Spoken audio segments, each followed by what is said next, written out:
And we're live. This is second episode, Tucson Dropship. With us today is the illustrious Dave Hatt, myself Ed Osling, Perry, who is MIA because he's eating something, Maurice, who is over there making snide comments, Josh. Then we have Matt, who is also missing, but he will be back here soon. Matt's out back with the grill. Out back with the grill. Tony. We got Woody, the disembodied squeaky arm. Nicole, a.k.a. Freaky. Nathan, and Bald Adam. Today we're looking to cover vehicles, four-door FAQs. We'll have a look at the White Dwarf, and we're going to look at some fancy models, some people a fancy model somebody has around. Because somebody's playing with the Forest Heresy book, which is shenanigans and fun. So, let's start off on vehicles. Okay, we're taking a obvious look at the 7th edition rules right off the bat. The first thing I noticed of a huge note right off the bat is they very specifically noted how you draw line of sight from a vehicle. By the way, when you draw line of sight, when you decide what you're going to shoot from a vehicle, you pick a vehicle weapon. You resolve that weapon entirely. Then you move to the next weapon of that vehicle, which is kind of interesting. But one thing I want to point out that when firing a vehicle weapon, the ranges are measured from the muzzle of the firing weapon, while line of sight is determined from the mounting point and along its barrel. I have a problem with that. Because I don't get a problem with it. Because I'm a Sisters of Battle player. And that guy happens to play him as well. That guy sold his sisters to him. And basically, Tucson has all of the Sisters of Battle models in all of the damn world. So give me my exorcist. I'd like to point out that the barrel of my fancy pipe we're going to do is way the heck up here, and the mounting point is way the heck down here. So unless I'm going to shoot something straight up, I don't know how I shoot this thing. I don't see a problem. And it spends most of its time on its back because it's top heavy. We have to play it by the rules. Theoretically, that make it really good at shooting air. Yeah. You know what it is? It's actually like a solo roller where the back has hydraulics and it just lifts. And Do this thing? Yeah, it's a pilot. they just forgot to put Skyfire on the weapon. You're supposed to park it underneath flyers and then shoot straight up. I got you. Makes sense. That's bird arms. If only it worked. Cool. So, Missed this, but everyone yeah, signs in. that's a weird little bit of something that we did point out earlier was when you fail a dangerous terrain test with a vehicle, not only do you get an immobilized result, but you gain a hull, or you lose a hull point. Which was a little bit different from last time. So it's interesting because terrain didn't used to cause the whole point, but now you can actually wreck your stuff when you're on terrain. Yep. One corollary to this will cover a little bit of the prizes. They go on to say that you want me to leave the extra signs of damage right now on that table that doesn't specifically say doesn't also One of these then. such as one thing that's being interpreting this correctly, like you get shot from a vehicle class. Oh, yeah, these were the two. That does not have to want to say that. Just kick him. Kick Kick him in the head or grab a handful of hair. Just pull it. I think the interpretation there is that you resolve the units of the vehicle, which means that it would lose a hull point. So it doesn't say immediately remove one hull point, it says resolve the units of the vehicle, which means it's kind of a yeah. It's kind of a roundabout way. You're still losing. On another fancy point, we found a contradiction in the rulebook. Yay! Jeremy. What? We're Go, building mate. stuff. Go. Sorry. Go away. No cheering during film. Yes! 76. The fancy contradiction we found was in vehicles and ordnance weapons. It's on page 7, by the way.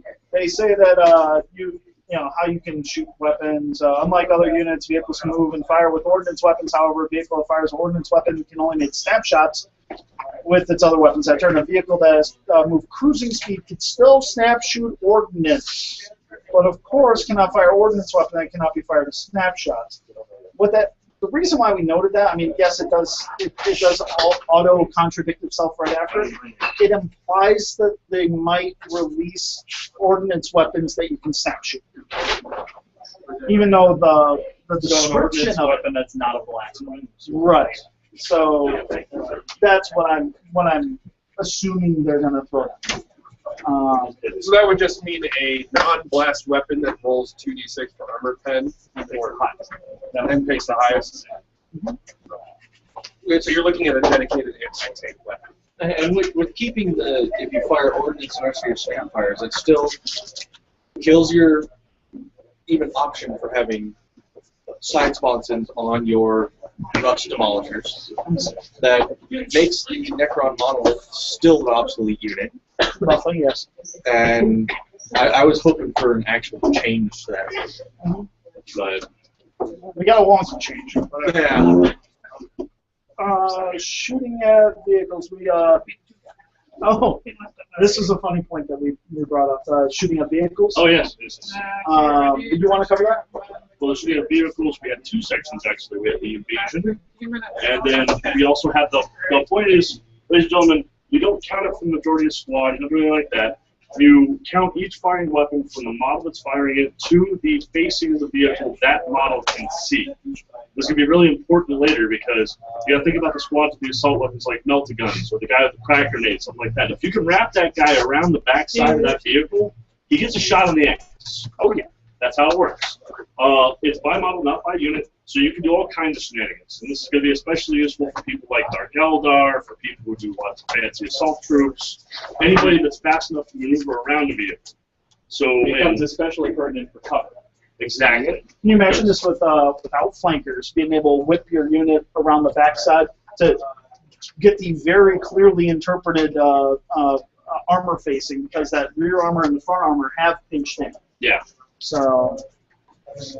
But the other thing about vehicles we found out, and it was mostly true for last edition, be advised, vehicle squadrons that have the skimmer flyer special rule, you still got a kind of a knock this edition.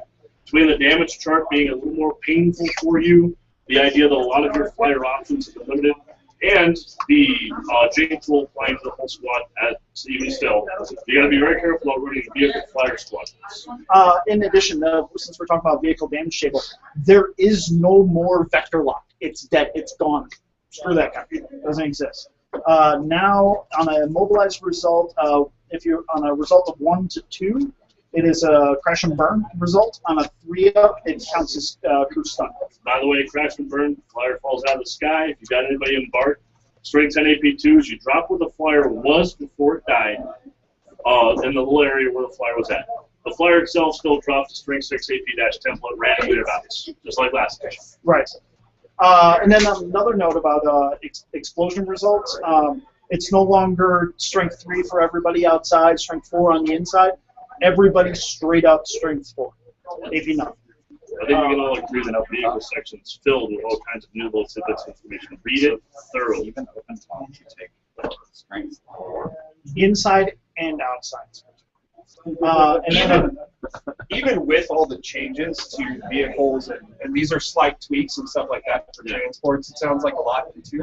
I still think that in this edition, with the change to the vehicle damage chart, vehicle armies become much more viable, because not a lot of armies have access to very good dedicated anti-tank weapons. And you saw a drop from a 50% explosion effectiveness on a melta weapon to a 33% explosion effectiveness on a melta weapon, and that's huge. And even a melta weapon is still only like 6 inches.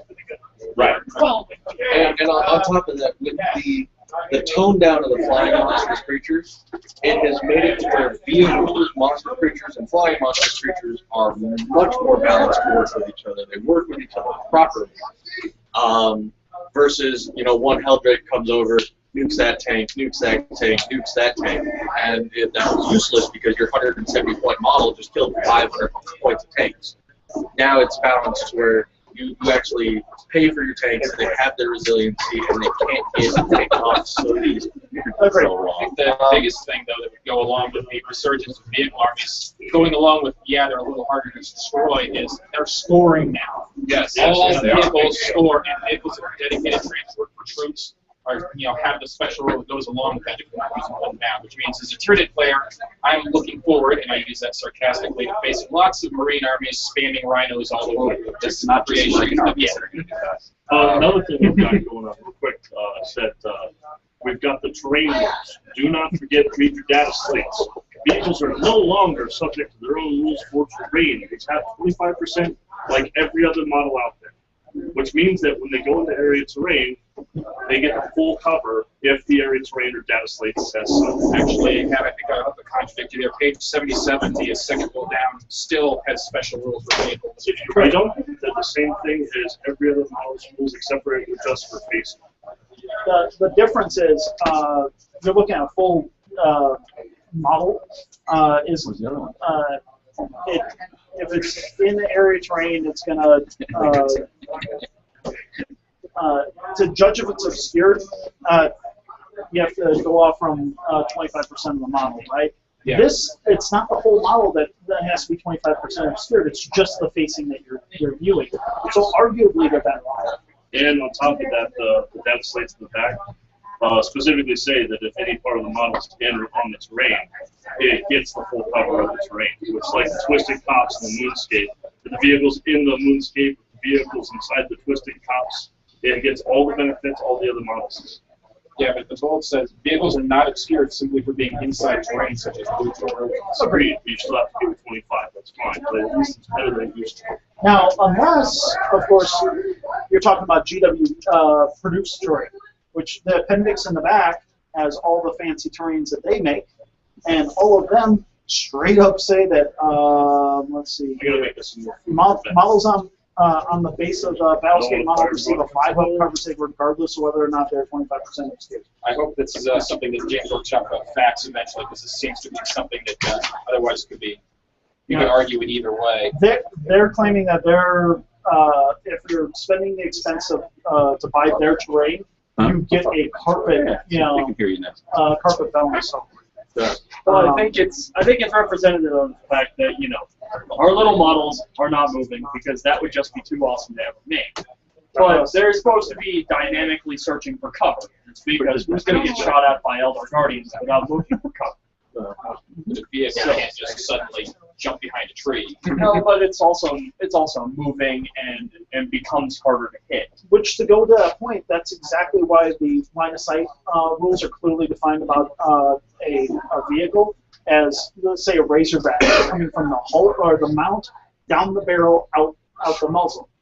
So you could be up against a wall and Josh, can we see Rhino real quick? Or it's got to be dry by now. To judge 25%, there's a really awesome picture I saw floating around.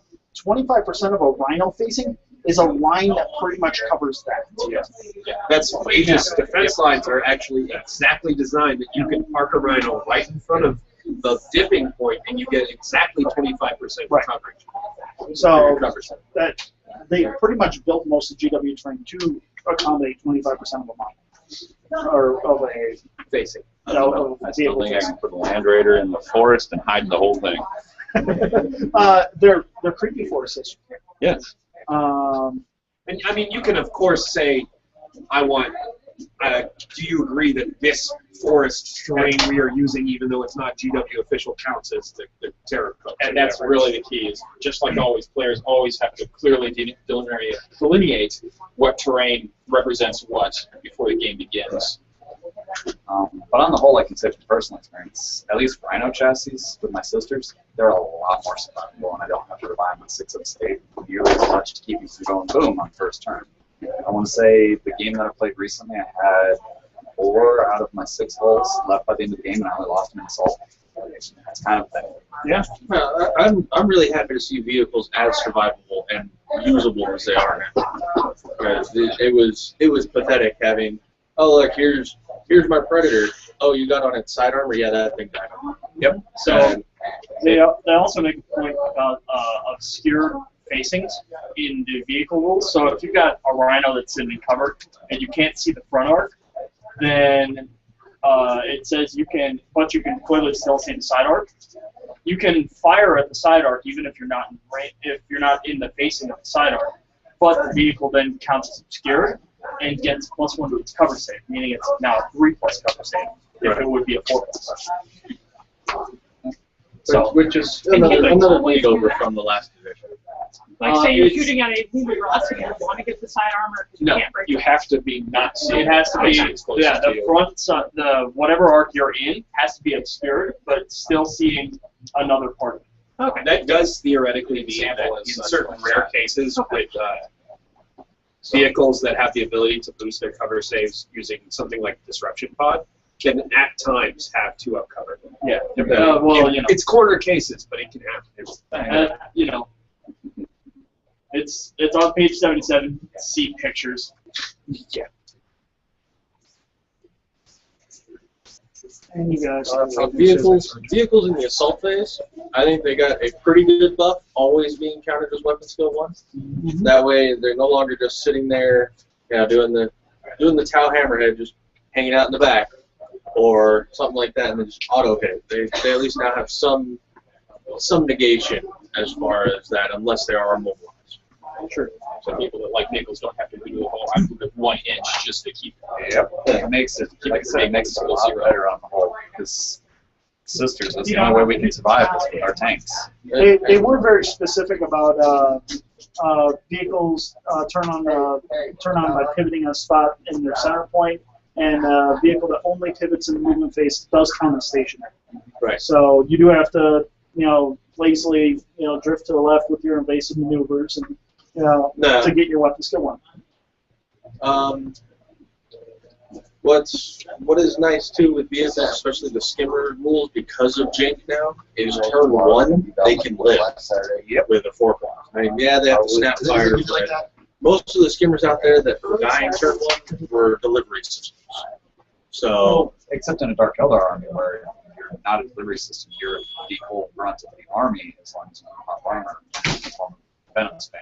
yeah, That's kind of a thing. that venom spam's But- still a thing. Oh, it's still a thing. Instead of relying on my 5-up the first turn, I can rely on 4 of Jink. If I feel like that's more important to me than getting a full ballistic skill. Right. And I mean, as Dark Elder anyway, you were already kind of used to, if you're not going first, you're going to hide. Yeah. So, All my tanks are obscured now. I did forget a couple of notes I have left here. On the explosion, you no longer leave a crater where it was. yeah, At all. that's kind of nice. So popping somebody out of their transport doesn't leave them automatic cover there. And then I was wrong about I said it only about ground vehicles, saying that everybody takes a strength 4. It's a flyer transport. Everybody inside takes a strength 10 AD2. Yeah. Another good thing about the. Sorry, something caught my attention. Nope, nothing about it. So that's that new. Ooh, I these forgot. candy. That's pretty much what just happened. Yeah, indeed. Squirrel. They cleaned up the chariots quite a bit. Looks like the Flaming Chariot of Zinj operates the way I said it would work. And you're allowed to shoot the fancy flame weapons because they gave chariots remotes.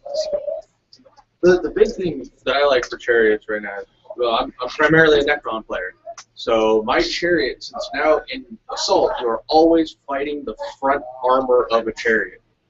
My chariots come out armor 13 in the front. Unless we glance. Well, no, And the first. yeah, the successful pen before they get to you is fine and dandy, but that's still armor 11. And having that big increase, I think, is going to make chariots much more complex. I thought I saw a thing where people were allowed to assign wounds or assign attacks against the rider. Unless I was wrong. Either way, chariots are different. Skimmers are vulnerable to Skyfire now, so that's something to keep in mind. Interceptor does not make Skyfire shoot a normal ballistic. We covered that last, but yeah. It's good to hit on again. And skimmers already were in danger of Skyfire because that was still part of the last edition of Skyfire. Then they'll just be more violent. Did we cover transport?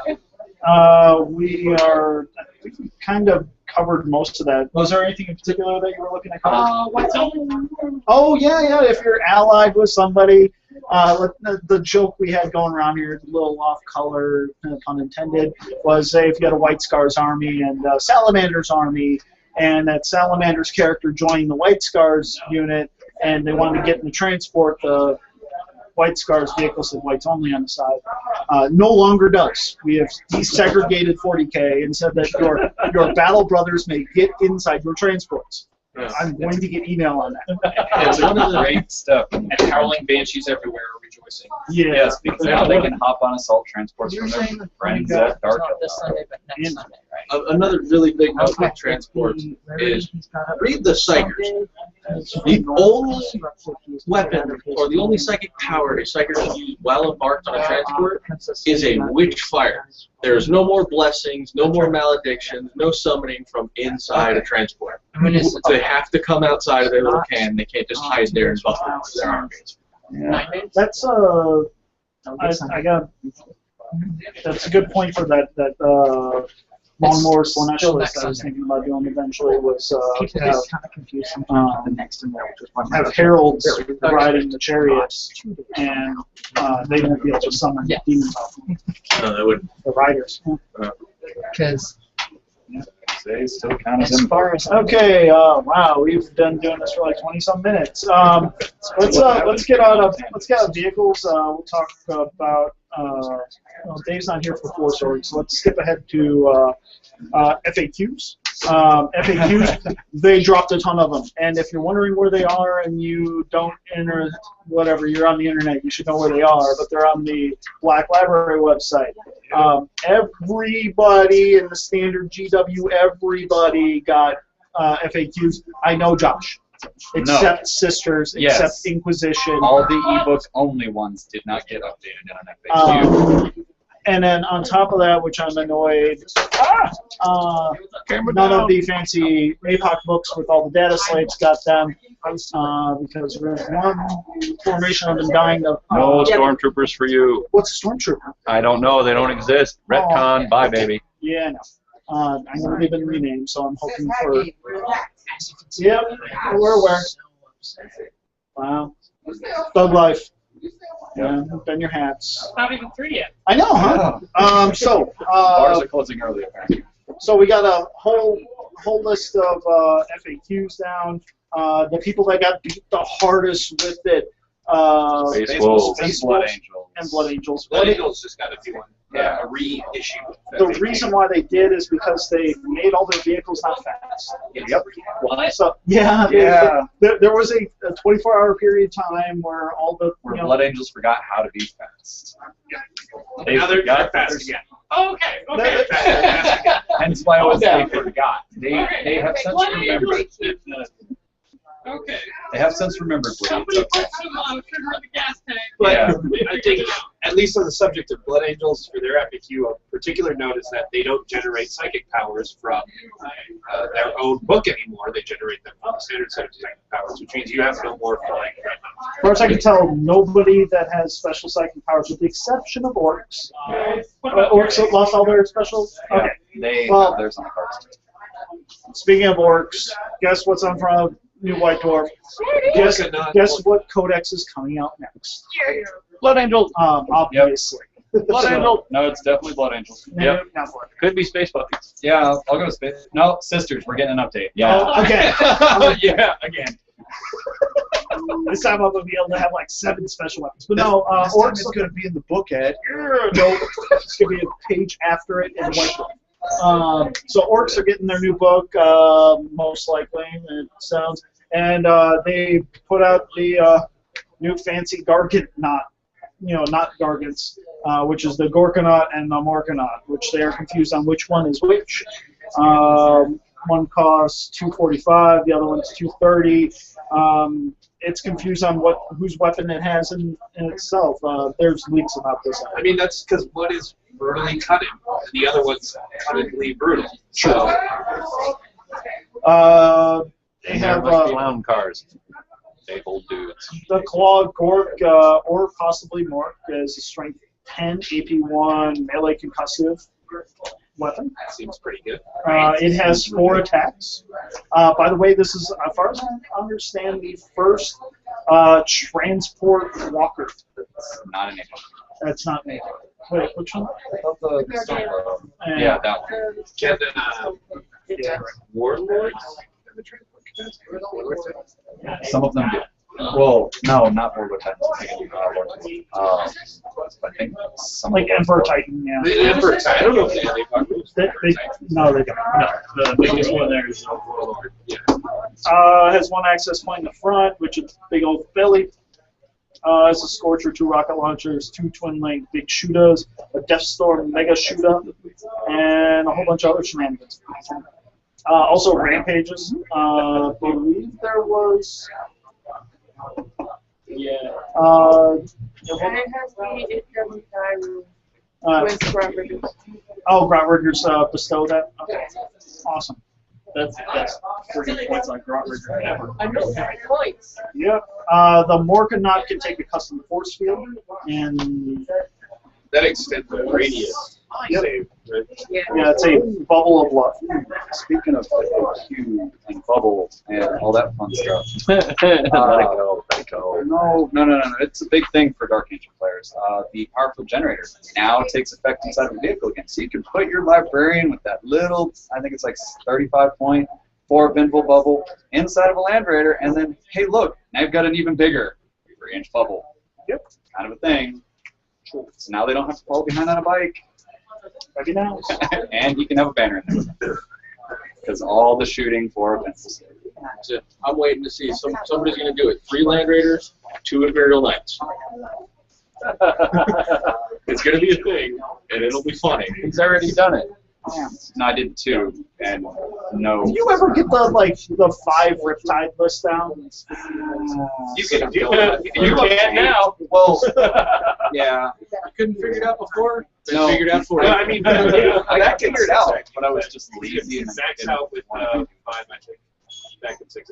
you could max out with 9. 9? Oh, because you can also take Firebase support cut too. I wasn't counting those. You had Ovesa, then you had the 3 from Farsight, you had the 1 from your ally. Then they decided to give you the Arvarna suit, which in and of itself is a Riptide, and you could take 4 more Riptides that way. Yeah. Regardless, Regardless, it was a retarded amount of Riptides. It's assuming anybody's ever seen an Arvarna suit in the wild. Yeah, you just keep telling yourself that. No. The rules still Like sort of to me, I'm handling some stuff.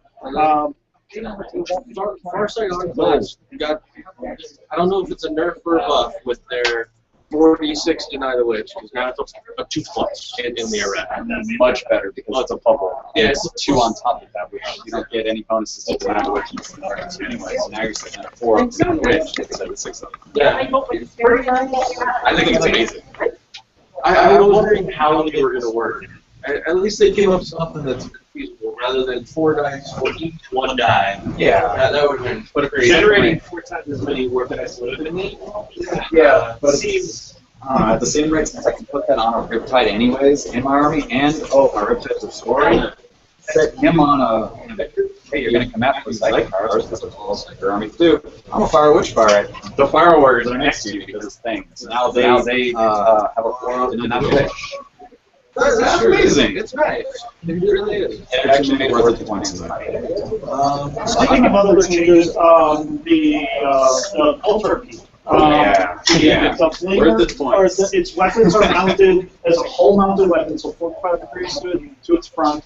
What else was there? So you guys have Necklace on. Vector Strike. We discussed Vector Strike being our Like, but as far as I'm concerned, it's worth its points. it is. It's exactly worth its points. It doesn't come on the table and say, I picked up half your army because I'm shooting on the rifle. Yeah. So realistically, it's from one scary plane template because it's not really on it. And But it's 16 weeks later. you can't theoretically drop a plane template on rear armor of a vehicle and count that. It still takes into account the model that's shooting it. So if you drop it on the other side of it, it still hits front armor somehow.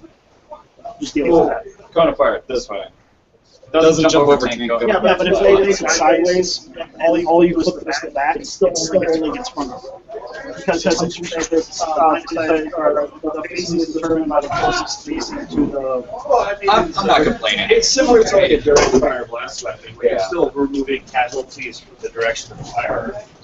What happened is they saw the hell turkey and decided to go the other direction really fast. Yeah, that's what the refresh does. It moves up, and it's like, hey, I got armor 13, come at me, bro. Oh, wait, can't do nothing. I believe we are very close to our half-hour mark. We did kind of skip over Four-Sword, but that's a thing.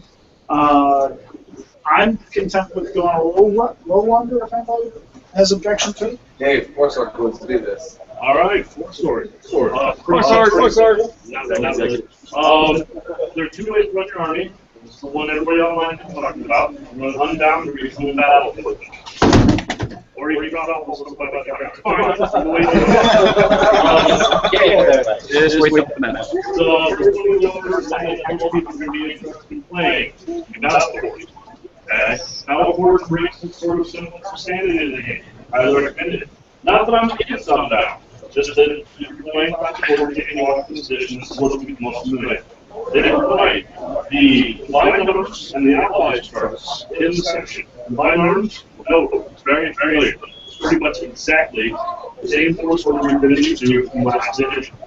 That is one of your detachment options. The other one is your ally. Your ally option was the ally chart. However, it is also a detachment, like the note. These are essentially different formulas you can combine together. There are no limits on how many attachments you have. There are a lot of recommendations for limiting attachments to 2 per arm. I'm not against that. We're expanding the order. We want to have fun with all the stuff like what I'm doing right now. My Astropause list is actually running in Rhino with my dudes, I'll get done, and attack unit. Because I love when I switch to use 2 Rhinos on my main list. And then take another detachment of 2 HQs and 2 troops, stick it in, and keep doing that over and over. I don't recommend this. It's 261 points a unit play right now. But yet you can, and it's still valid. The other thing now, of course, was great formations. Formations count as detachments. What I mean by formations, check your apocalypse book, check your escalation book, check any of the things that have formations. There again, my afterthoughts, my chaos. I have a badass thing called the Hound Huron or the Iron House that I just found out about. Where if you run the formation, you still have to go through all the rules of that formation. You need to be a sizable either local or big FAQ for them to see, like Ed. He's got a formation he'd like to run that says he can run stormtroopers. What are those? Yeah. Shut up. Yeah. Sounds. You bring a commissar and like a Valkyrie or 2 and a bunch of stormtroopers. Yeah. Yeah. Yeah. Stormtroopers. So we just let Ed update stormtrooper entry to the Scions, is that correct? Yes. And you can still run it the way you used to run your local unit. Over, check your local game scores. Everybody's doing it different right now. But Battle Force list, they give you 2 you can try. They have all force organization charts in other books, like the Knights Codex. That is an alt force org chart. If you run that as a detachment, you have to use its force org, but it won't be one of your detachments. Inquisition does the same. Inquisition does the same thing. You have to. It's no. If you're running Inquisition as your primary, it's 1 HQ. I think at least 1 of the Inquisitorial Henchman. Yeah. So you still have to do that, but man. The cool trick behind it, though, you have to keep in mind on is that you still have to pick the primary, and then everything else is a secondary. There's the guy died. The primary is defined by having your warlord, and of course after that's like the primary area. So you cannot pick, as far as I can tell, any attachment that's not have any true or rules that makes one. Follow? So like night attachment can, and anything position can, because even though night attachment does not actually have a true model per se, it allows you to create an nature. And there's specific regulations and stuff that meet the minimum requirements, which they define as the still have to have at least 3 nights. Okay. So it's kind of a thing. You can't just say, oh, I have 1 night is my primary detachment, because that doesn't fulfill the minimum requirements for that. Now, if you're running Unbound, you can do that. You can actually say you need my warlord, and then there are rules and regulations that as well. That brings us to Unbound. Also, there's a cool thing about the new force card, and that it not only gives you a fortification, but also gives you a warlord. So you can run your senior officer, your 2 platoons, and your baneblade. Or those, or from your fancy armor. I swear we have the fanciest gaming community of ever. We got all the sisters models, we got In the world. The only crazy bastard in the world with national claws. No, we have the only Crazy Sisters player that bought this for 1 page. Yeah, that's true. 1 page, Ed. It's a red page argument. No. Part 2, Unbound. Unbound, let's just erase it. Drop your collection of the thing. Now, it's not action that's, you gotta read it. It's a lot of details. Number 1, nothing prevents the Allies from taking it back to your Unbound army. So if you got 2 things that don't like each other, you're still going to suffer from them being the same army. 2, you're still going to have a warlord. If you have a primary attachment that is your primary attachment, as defined as all the crap that comes out of the same codex in that game. That's about it. So if you've got like a whole pile of orcs of war boss, and then you got like a couple Necron models, and whatever you want to still doing it more warlords need to be new, still says you have to have a primary attachment. And the penalty for taking them down to double ability. Objective secured and rerolling warlord traits are something you get for having a battle force. Rerolling warlord traits is pretty cool. Especially since they clarified for a lot of you people out there who are not. You can take the traits in the book and or for your codex, what you want to do. Either find traits in the book. They're very impressive. You know, having a character with that will not die. It's kind of good. It's kind of good. It was actually that's one of the main reasons Tony wanted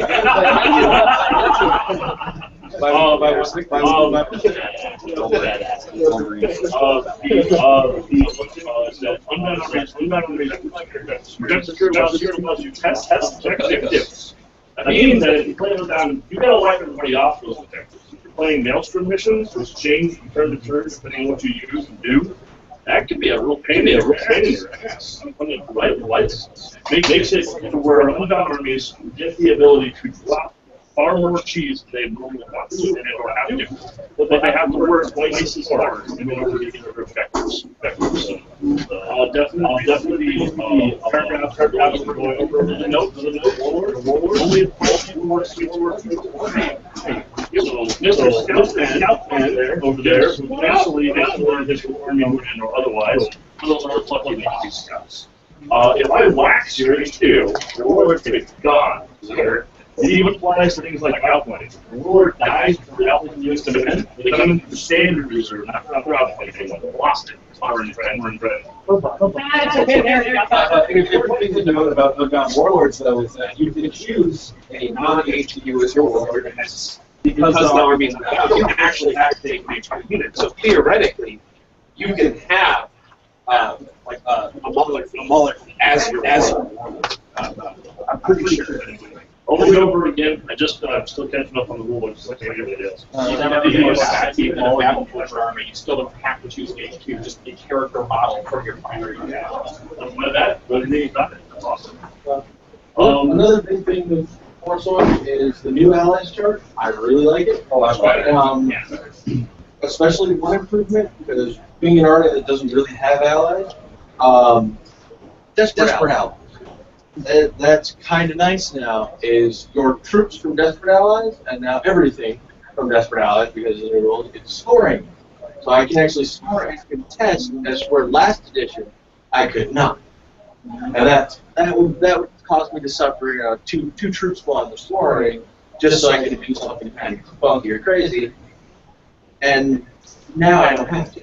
It's really nice, especially the coming apocalypse that you can now take them in a battle for those. The only difference is they have to deploy 12 inches from each other, like Desperate Allies. Fantastic. Makes for some really terrible. So you bring orcs with your backgrounds now? No, That's the only desperate ally other than well, no. Look at Come the Apocalypse. How about Necron, two space wolf detachment, 2 rune priests, 10 wolf guard, 5 each drop pod, and landed on the psychic defense. I have psychic defense. Remember the FAQ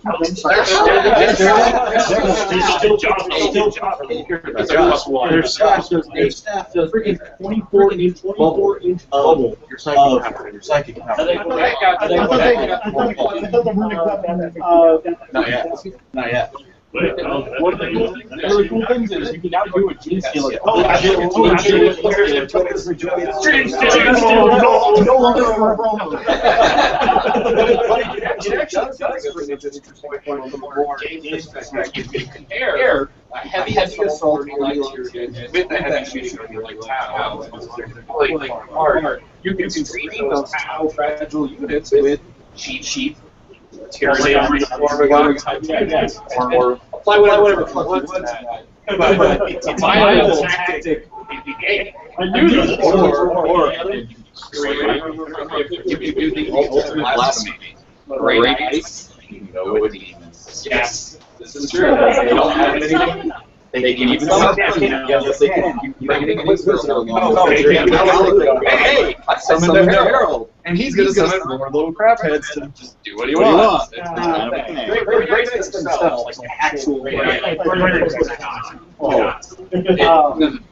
can throw Inquisitors in there because it's part of their codex. I want to see the Pac-Man list, where somebody brings the Green Tide, but also brings the swarms, small books. I'm going to put 4 million units on the I'm going to make a Green Tiles.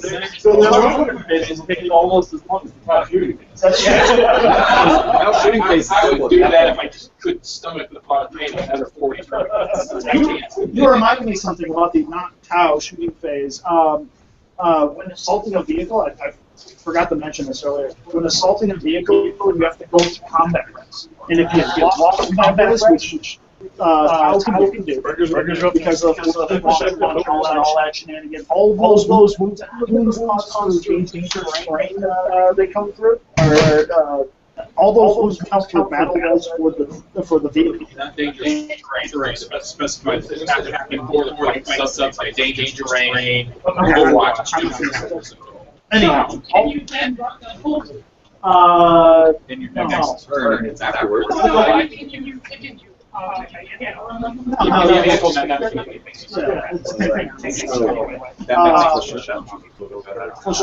Shot launchers, it also makes destroyer blades good.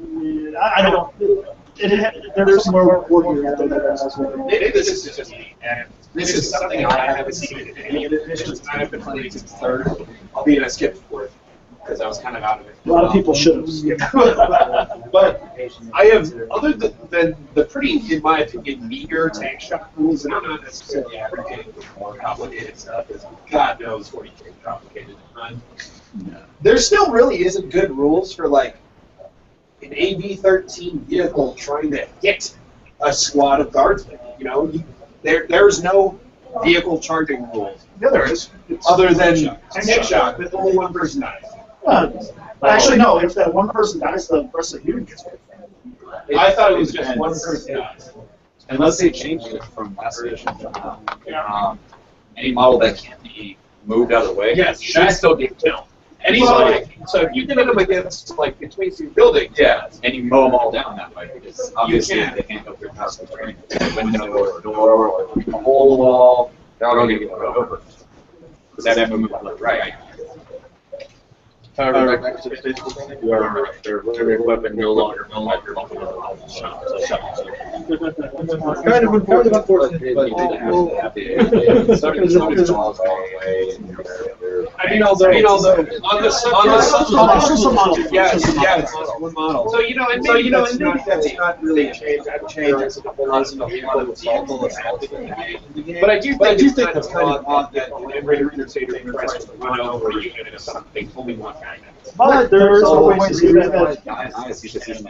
Right, I'm gonna take this team. The rest of the guys are gonna get out. There's other ways to do vehicle damage and shot. That's rear blades. There's other depth rollers. There's other weapons that.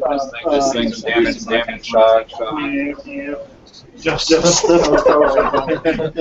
Just wait. Let's see here. We covered most of that stuff. Everybody happy? Because I think I'm going to go into Shiny Syndrome and show off this thing real quick, and then somebody go grab the Tim Curry boxes off the wall real quick. The paint kits. Have you looked at them boxes? Yes. Yeah, grab a couple of those. Oh my gosh. There. Yeah, this is the way municipal paints come. Oh, they have numbers on them too. Yeah. So you know all these things. So the shades all come in the same box. We're worried that what's going to happen is stores aren't going to be able to buy regular paints. We'll see what it works, but it looks like they come to paint set now with a fancy picture of Tim Curry on the front. His demon. He's also got different expressions. Yeah, he does. I like now in the shade set on the front here. He's using wash like I use wash. yeah, because well, as we all know, wash is $4 paint.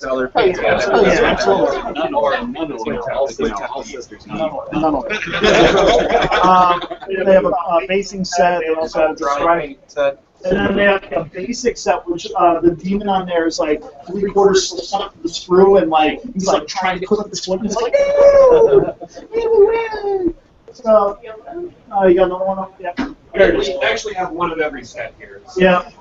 Give me that hobby starter kit. Yeah. Hobby starter kit comes with like clippers and paintbrush and some glue. But yeah, this it's totally leave me alone. Not in the butt kind of variation. But Tim Curry is now part of 40, which I am proud to say. And also, GW needs to make this damn paintbrush. Look at this. Yeah, that paintbrush is huge. That paintbrush is amazing. Golden Demon Prize. Want this paintbrush? Kind of looks like if you took, a Harry Potter one. Like Voldemort. Just saying. Now we're going. Entirely too much about Harry Potter. He does. That's okay. It's the internet. Yeah. Word, yeah, exactly. Speaking of which, we're going to show off my illustrious friend here, Tony, with the fanciful hair and of course years ago, has decided to try to persuade us to play this 30K thing, which a lot of us are interested in, and he's jumped on board by painting himself up a horse. And Not right. So Tony's actually custom that I heard over. So maybe next cast we'll be able to show some of those off. Yeah. But this forest model he did is absolutely fantastic. It's going to come out rainy on the on what we're watching. Normally it comes through pretty well afterwards. If it doesn't, I'm going to take a separate clip of it and put it as a separate deal.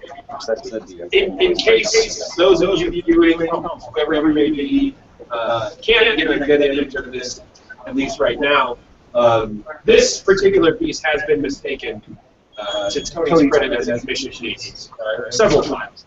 So it's pretty nicely done. So what I will point out though is that as a display base and comes off as its own base on effectively a Terminator size base. It's 40 millimeters. Yeah, it's ridiculous. Yeah. Because he needs to be base contact with as many people as possible. That way he can run them in the face. Yeah, he brings the stairs with him because he's that much boss. Yeah, it's aimed or descending a staircase. That's what that is. It's all right on base, and not on the standard Terminator base. It's all That's just ridiculous. yeah, it's a huge model. So, Seems appropriate. Yeah, Primarch's positive. let's zap back over to us. And this should pretty much end it. Does anybody got anything that wants to say before we knock this off? Next week, we're going to do the same thing. If anybody wants to come down, we normally get some games in, and we're throwing food on the grill every time. We're going to start being more creative instead of just a burger and some brats. But do some fun stuff. There's nothing wrong with burgers. Yeah.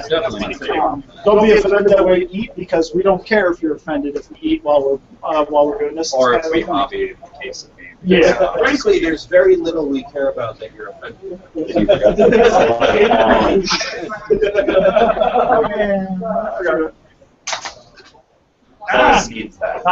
Oh yeah, I forgot. Forrest needs it. So it goes down here. Take Forrest off the base, put him on. No. Nope, no. Must display with thing. You go up. Okay. You can see all of us staring at the screen. Let's say long. Because that's what he does. Yep. Murders him with the giant. Yeah.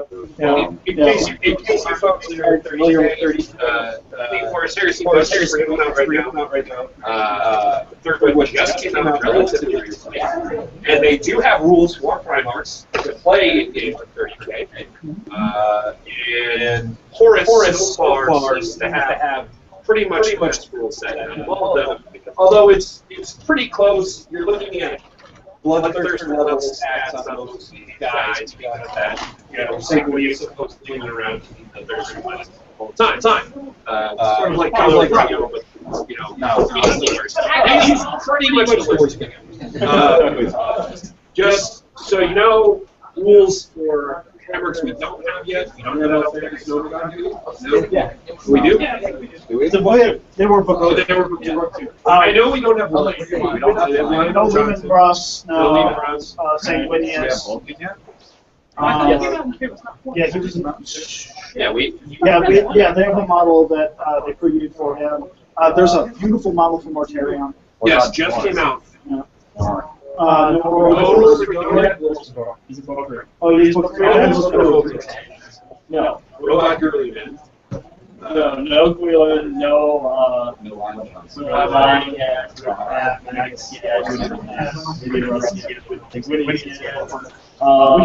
Hunter, we got there's plenty to work with there, and all the legions have their own rules, which are very cool, very flavorful. And if you haven't looked, go to the Forge World website and check out the 30K cast. A lot of those models are really awesome. Yeah.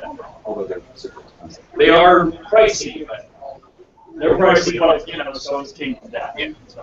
Yeah. I actually just picked up a Kingdom Death. At the same time, just do like we do, band together and meet that 250-pound minimum with free shipping. Well, that's only 2 models anyway. Depends on which ones you're going for. It might be one. Oh yeah. It's Okay. It's been damn near an hour, so we're gonna knock this thing off. All right. Yay, thank you guys for joining me. We're gonna do this again next week, probably around the same time.